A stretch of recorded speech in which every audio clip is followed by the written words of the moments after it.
In this interview, it's all about the art of hand painting photographs with Cheryl Machat Dorskind.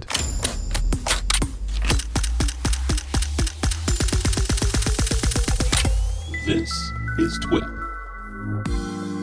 Hey folks, welcome back to another episode of This Week in Photo. I'm your host, Frederick Van Johnson. Today, I'm chatting with my friend Sheryl. We get to talk about what are we talking about, Sheryl? We're going to talk about hand painting in reverse.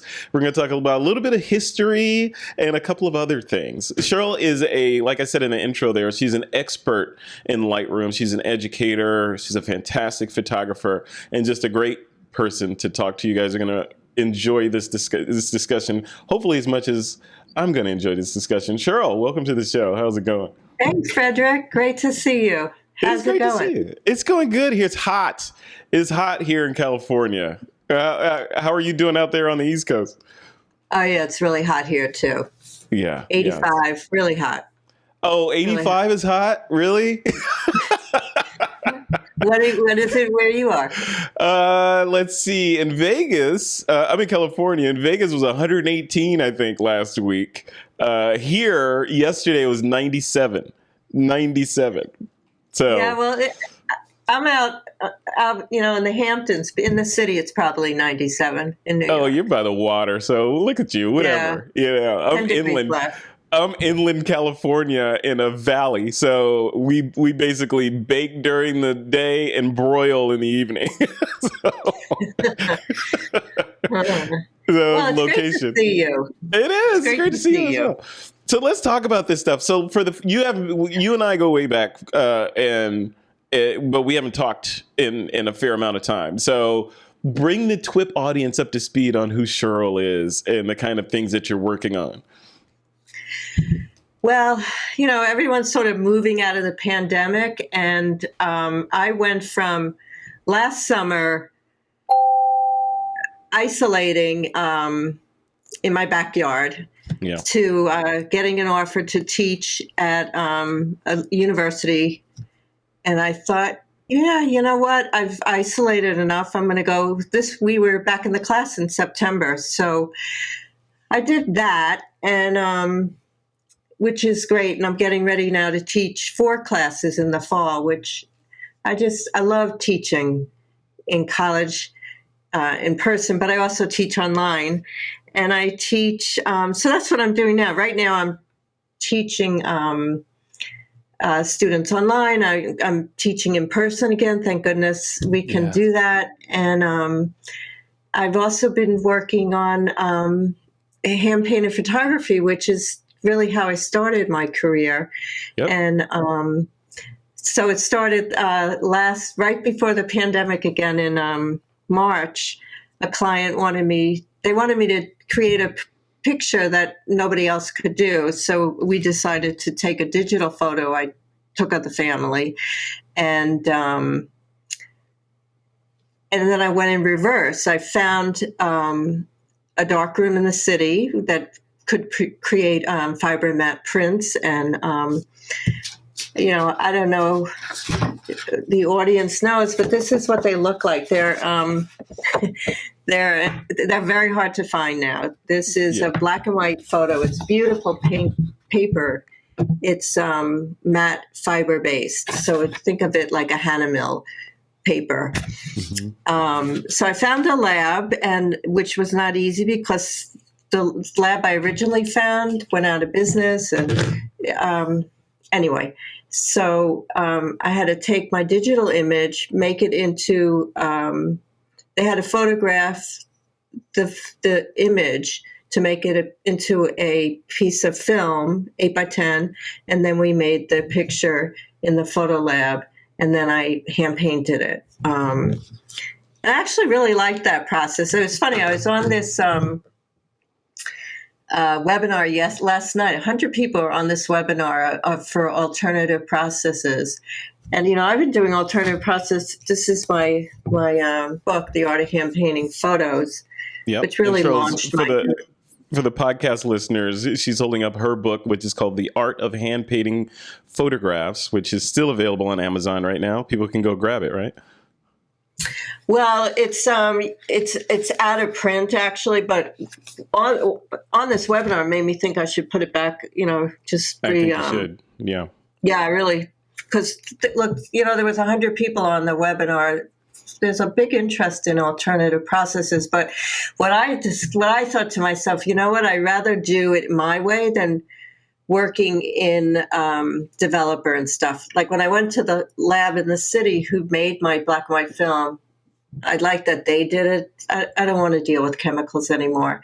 But anyway, so that's something I'm doing. I'm doing a lot of portraiture. Tomorrow I have a photo shoot for, the guy's proposing to his lady, and I'm still waiting to hear what happened. We were going to do it at a horse ranch, but now it's supposed to storm here. So wait, how when I does get that off work? with you.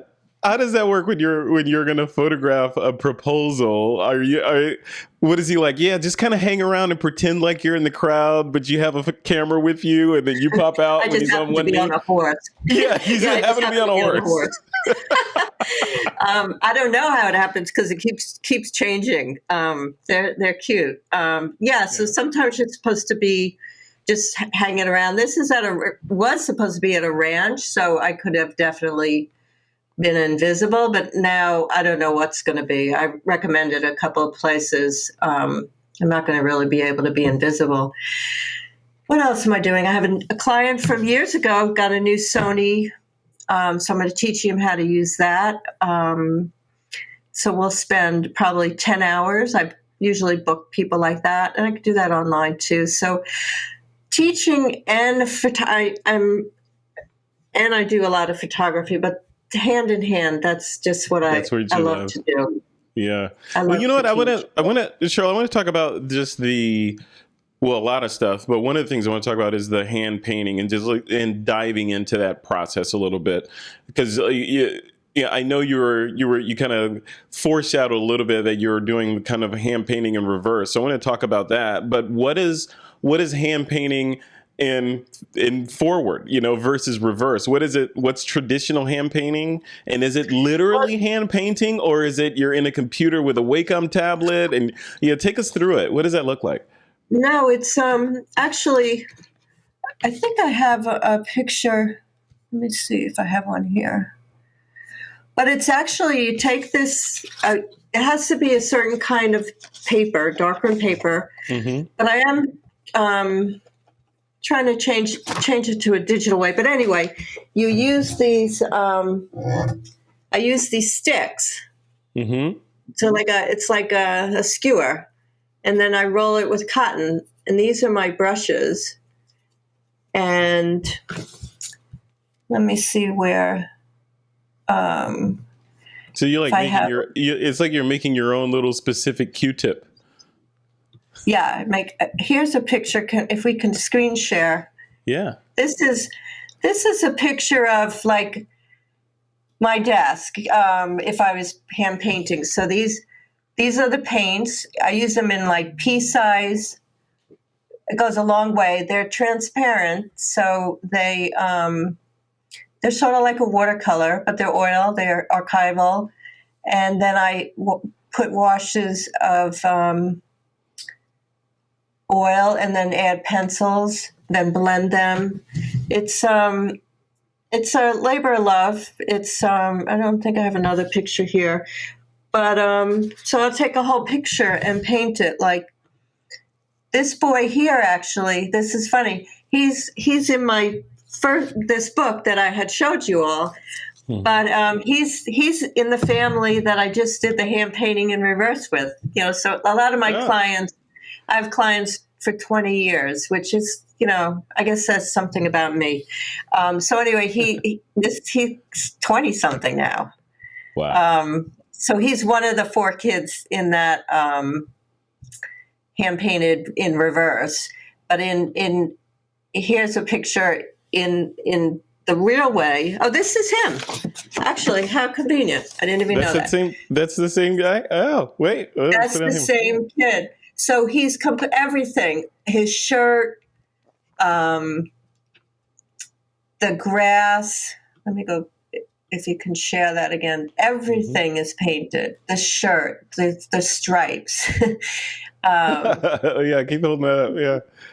Yeah, look at that. And he's actually, and this boy, Scott, I think he's in here. Well, I can't find him now. He wanted a headshot for his website, and I photographed him. He's a composer now, but I can't find it in this collection I created for you. So anyway, so that's the process. So the art is, so you're essentially taking a black and white photo. Does it have to be black and white? But you're taking a black and white photo, and then you're going in with detail and adding the color values on top of the black and white photo, and that's essentially the hand painting. But it has to, people are listening like, hey, I could do that, but it's very specific, right? And it's very detailed. I can imagine you just sitting there for hours, just kind of getting into every little nook and cranny to make sure all the gradations are correct and all that, right? Yeah, it's like we share this screen now. It's this I did for yoga teacher branding. So this is infrared film, but it's not necessarily so intricate. Like that little boy was intricate because it was his shirt. So this is more blending layers and layers of color and keeping it ethereal. So what's challenging about it is to get the pictures to stay, because basically you put them on with a stick, you rub it around. I'll have to put some videos up, and then you wipe it off with cotton. And one of the tricks is, until you know what you're doing, the wiping is the trick, because usually you just wipe everything off. So there's like a real delicate hand. I mean, it's something I've done for so long. I know how to do it. Do you do workshops on that? Do you teach people how to do that, or is it more of a... Yeah? I do workshops on that. I also hand paint digitally. So like, so here's a picture that this is mostly as was digitally, but it's printed on really fine paper. But the sky, all these colors I've enhanced with a Wacom, so so that's something else I do. And then to further that, I could let me see if I have it here. I could add paint onto a beautiful watercolor kind of paper. So there's lots of ways to do something different than, I find the challenge as a photographer today, as a portrait photographer or as an art photographer, is, what are you going to say that everyone else can't say? Oh, I can do that. That's really the challenge. I mean, people want to hire someone to shoot the engagement shot, for instance, and you might give a high price, and then people are like, well, yeah, but I could do it with my iPhone. So, but I don't know. So I like to market myself. You can't do what I can do, and you can't do what I can do artistically. But on the same hand, I'm very happy to teach whoever wants to learn, because I enjoy that. So you're an educator. That's what you do, is you teach. Yeah. So okay. So what's the hand painting and reverse side of that? So if we're taking a black and white photo, we got our Sheryl Q-tips, and we're going in and we're doing it, and we got the wiping technique down. What's the reverse of that? Well, the reverse of that is to take a digital file, a raw file, print it out, fix it like you like it, and then you get a digital negative. You get a film negative made of it. And then it becomes a black and white print, and that's the reverse of it. Oh wow! So, okay. So instead of me shooting film, which I don't want to do. I mean, there's a lot of people that are into film now, but I really thought about it, and I thought, no, I really like digital. Why would I want to do that? Yeah. I don't want to do that. And obviously there was 100 people on this call yesterday. Probably a lot of them liked film, and I still have film cameras, but I rather incorporate film and maybe have someone else print, or like a lot of my, like you can see behind that's my logo, the green, that's infrared. So when I started out, I used infrared film and then hand painted. So now I'm thinking of doing that digitally and taking the essence of hand painting and doing it in a digital age. There's great papers. I have these other materials that I'm going to actually explore and see where I can bring this. I feel like for me personally, I want to create a new body of work and figure, just sort of connect all the dots that I have in my mind of how we can take this process. Hand painting photographs is as old as photography itself. Mm-hmm. Like when photography first was invented, it was people didn't like the way they looked. It was too harsh, so they used tinting to make them feel softer, warmer. So the original Instagram filter, right? Yeah, it's all that kind of thing. So now I don't know. So I think there's something really important about the hand imprint on the art. Yeah, it gives it the personal touch. And then what is it? What does the time commitment look like? I know it's obviously going to vary from photo to photo, but generally speaking, how long does it take from start to finish? Well, when I'm working on a body of work, the hardest is figuring out what it is I want to say with the materials. So that's the hardest part. So I don't even know if I could put a thing on it. Like, I guess right now I'm working on that in my mind. It's been a couple of months now that I'm exploring things.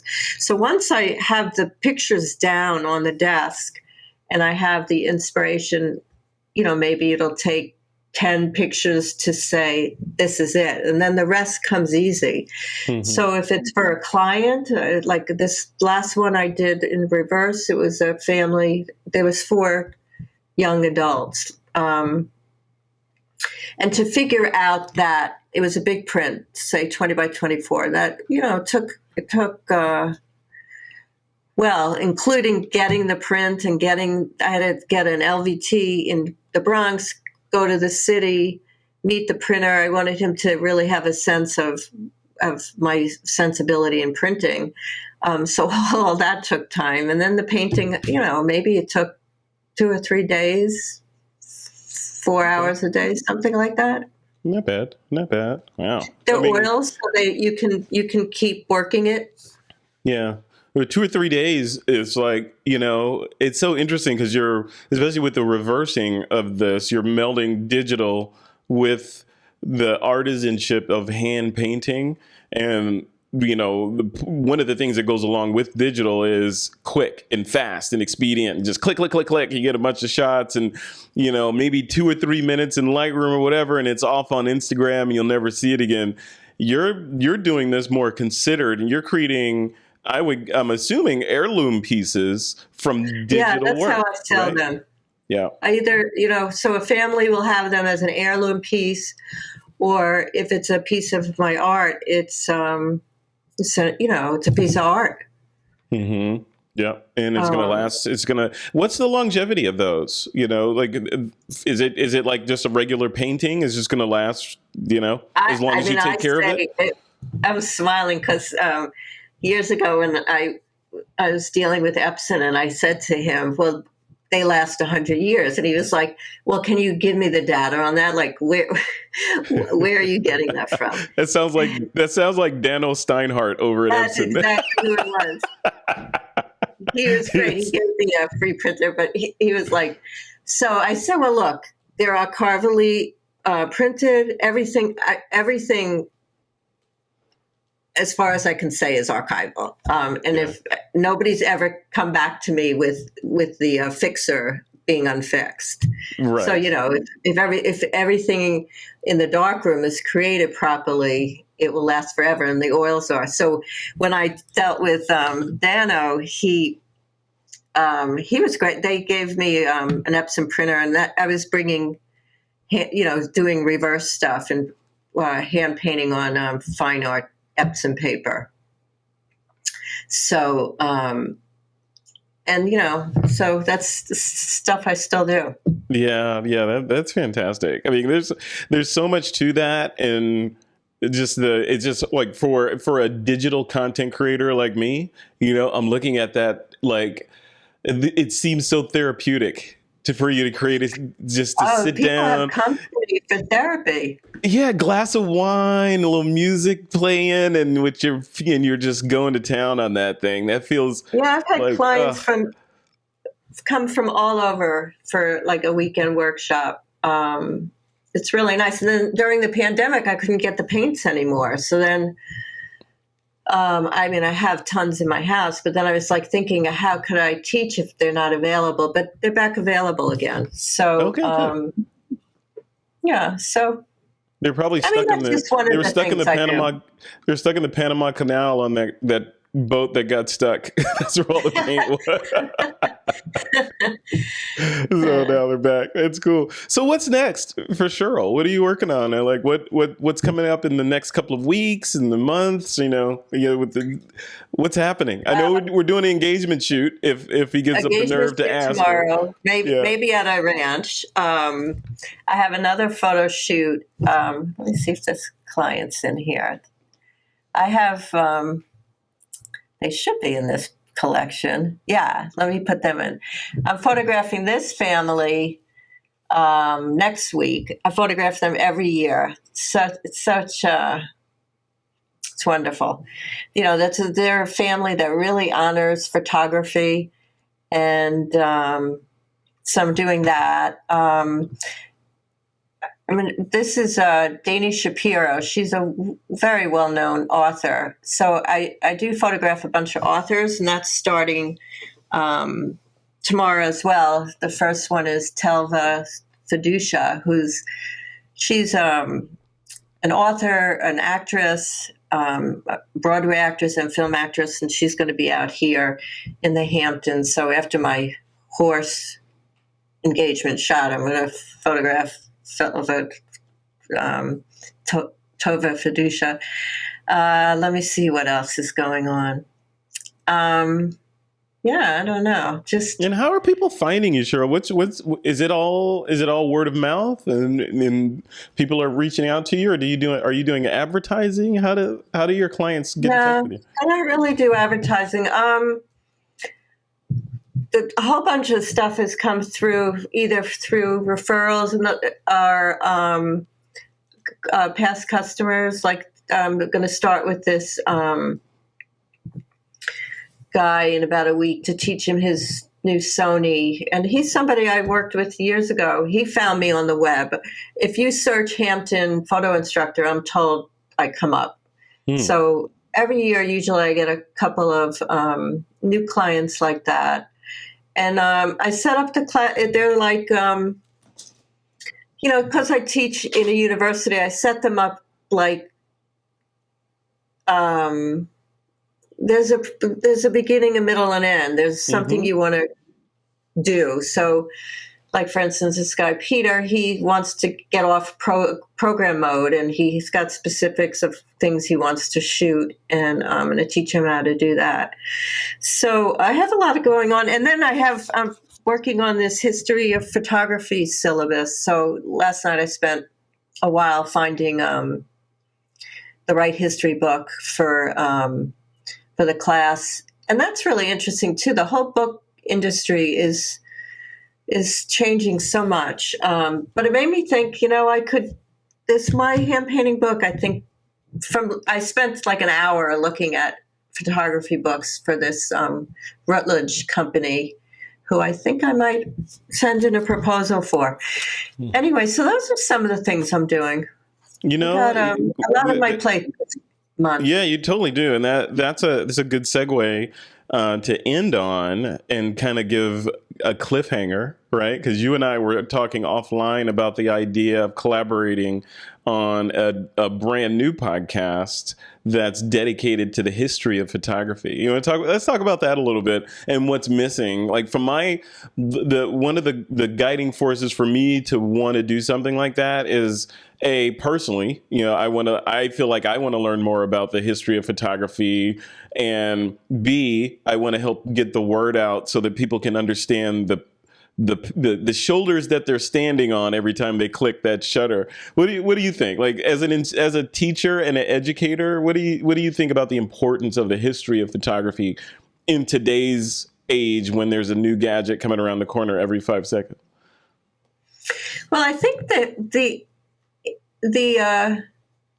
real importance is, well, for different people. We'll take it from an artistic point of view. If you want to call yourself a photo artist or a fine artist, it's really, I think, important to look back at art.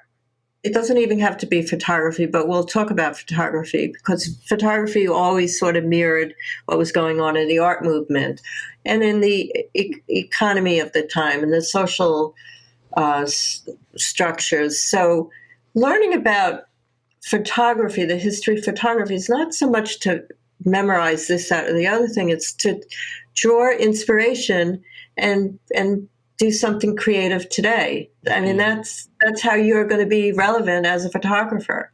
And if you're sort of in the inventor stage, they're doing that too. They're looking in the past to figure out how they can say it quicker, faster, better. Right. So the relevancy is to find ideas that were and figure out how you can use them today. Yeah. Learn. What's the saying? Those that don't understand the past are doomed to repeat it, and that could be the reverse as well, right? Those that understand the past have the power to take the good things and put a fresh spin on them in today's era, and kind of, because there's nothing new under the sun for the most part, right? So there's nothing new. There's a great book, Steal Like an Artist. I'll maybe reference that for you after, but everything's been done. So you find, I just was on, somebody's got this class on Rembrandt lighting. So so we all, as photographers, know Rembrandt lighting for portraiture, but it comes from Rembrandt. So the relevancy of history is to go back to viewing what he did, understanding his lighting, so that you can be using that as a light source more poetically if you understand Rembrandt lighting. Yeah, and the reason why. Yeah, I think all that stuff, right? So all, if not most, of photography comes from the old masters in painting and the rule of thirds and composition and the Fibonacci scale. All that stuff was pre-photography, and now we're just incorporating all those things that they did by hand into a single click with all this computational photography and AI and all this stuff. But it's still basically doing what they were doing by hand back then. Even Rembrandt lighting, right? It's like it's a certain kind of lighting that is designed for a certain reason, but you can kind of get there through software. But to understand the whys behind what this supercomputer is doing for you gives you that much more power, right? Yeah, absolutely. Yeah. So if you're like taking a portrait, you want the lighting, the background, all those elements help define what you're trying to say. And lots of different photographers through the history of photography have been saying lots of different things about a portrait. So, it's informative. It's enriching. It's enriching. Understanding photography was invented by scientists. It's very interesting. It's very interesting. And that's where we'll start. I think when we start the show, I think the first couple of episodes will be setting the stage, for the series as we walk through it, because we can start with that part. Like, what is photography? Where did it come from? Is it science? Is it art? Is it psychology? Is it all three together? We could talk about all that stuff, and then segue that into discussions about various photographers that are, that we can shine a light on from history. I think that'll be fantastic. Well, Cheryl, and one other thing that I've always thought was so interesting about photography is people think a photograph is truthful, and it's not. So that's something else we'll address. It's even with a portrait, it's a collaboration. Yeah, and some photography is totally fictional, but you think because it's a photograph, there's more truth in it. And I find that really interesting. It is. And yeah. And we talk about that on TWiP a lot, just the where is that line, right? We've had these long discussions about the line between, let's say, composite photography, where you put a moon in there and you took a power line out, or you put a bird in there that wasn't there, or whatever, right? The line between that and photojournalism, which is it has to be pure, because it's recording something that happened, and the implication is that what you took a photo of is what happened in that shot, and you don't assume that there was any photo manipulation going on. But that gray area between is when people pass off composite work as photojournalism or as reality, right? And how do you, that's where things get sticky when people submit, like, for example, they'll submit a photo to a photo contest that has a beautiful moon in there that happened to catch a plane in front of the moon at the right time. A, what is it real? B, does it matter that it's real or not if you like the photo? So all these different things come into play. Yeah, and that makes me think there's a very famous war picture that we can talk about too that turned out to be manipulated. Very famous picture, so we'll leave that as cliffhanger. But so even documentary photojournalists, they don't always adhere to truth. Right? Yeah, and that's we should totally talk about that. They might move something, do something. And is it wrong? I know it's wrong to obviously manipulate a photo, but if you zoom out and think about the bigger picture, and you say, okay, this war photographer, his or her job was to get the story of the conflict, and they need one or two photos that best encapsulates the story of this particular conflict. And that story would be better illustrated and have more impact if they take this crying little girl with her dirty teddy bear and move her next to this puddle to get a reflection of her in the scene, and it adds more drama and all that. Is it better to just take her, take the photo where she was, or move her for dramatic effect to sell the story and convey the importance of the conflict more? So, it's sticky. It's sticky because the purists will say, no, you can't touch it. She is where she was. And then people that aren't so virtuous will say, create the photo. You're the artist and you're the journalist. You're telling the story. Move the kid and put her where they are. So it depends, right? It's all a big depends.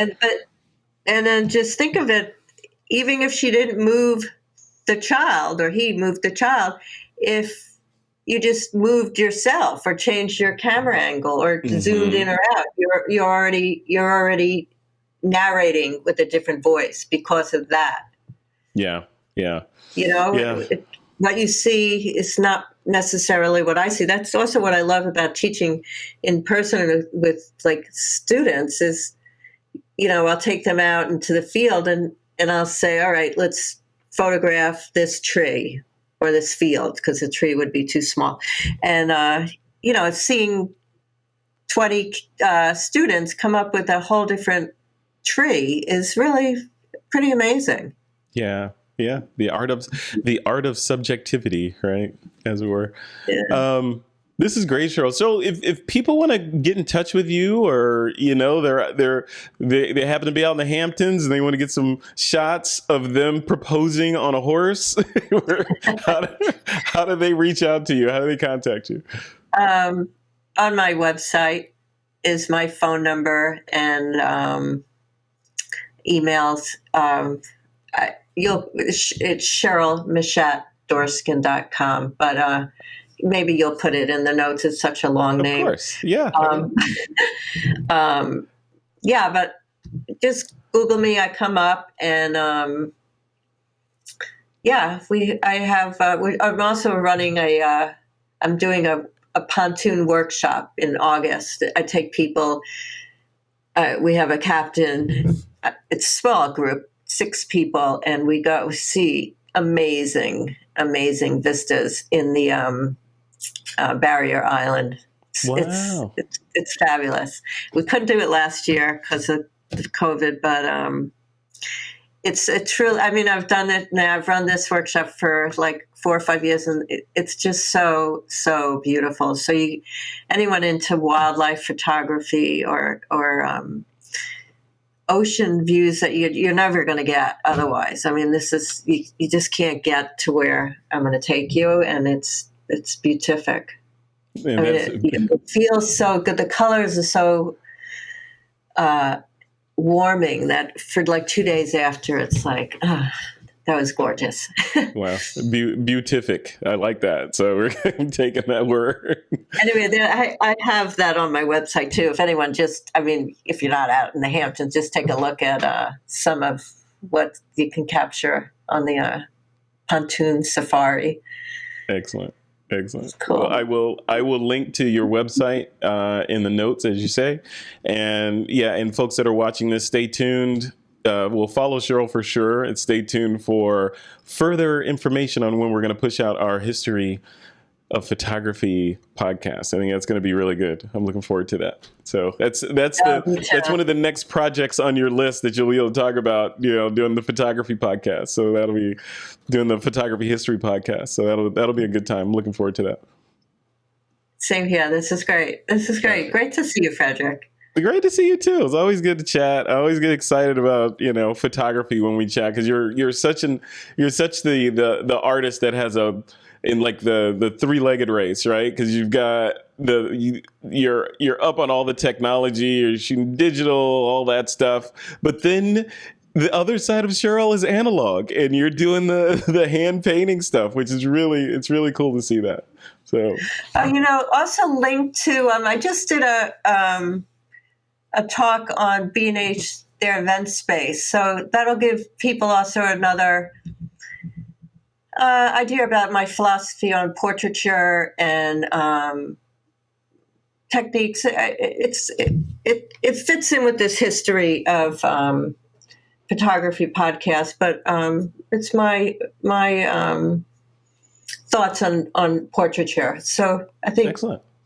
Take a look. It's on B&H Event Space. And I saw you just did something on that, Frederick. I did. Yeah, I did. We were on the same month. We were like a couple days apart. I saw your name.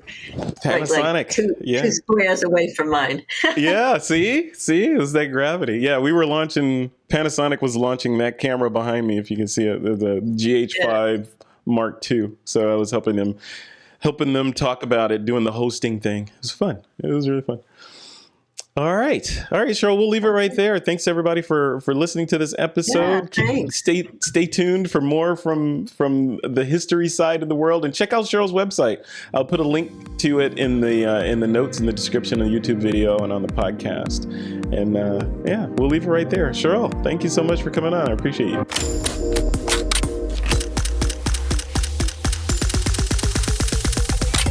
This is TWiP.